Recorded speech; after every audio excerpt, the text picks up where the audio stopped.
こんにちは、ハーデストインフォチャンネルへようこそ。今日は SIM やアプリケーションが Google Play ストアで表示されない問題を解決する方法をお見せしたいと思います。私と同じ問題がある場合、Google Play ストアのメインに戻り、友情の写真をタップし、設定を選択します。そこでファミリー、その親の管理をタップします。PG スランでモバイルレジェンズゲームが表示されていますが、変更には PG スラン以上が必要です。それをタップして親の管理に接続を入力します。そして今ページ3から許可に簡単に変更できます。国交評価され、理解され、確認され、保存されました。親の管理をオフにすることもスイッチを切ることでできます。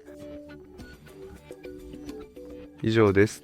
もう一度乗って今表示されているモバイルレジェンズゲームを検索してインストールできます。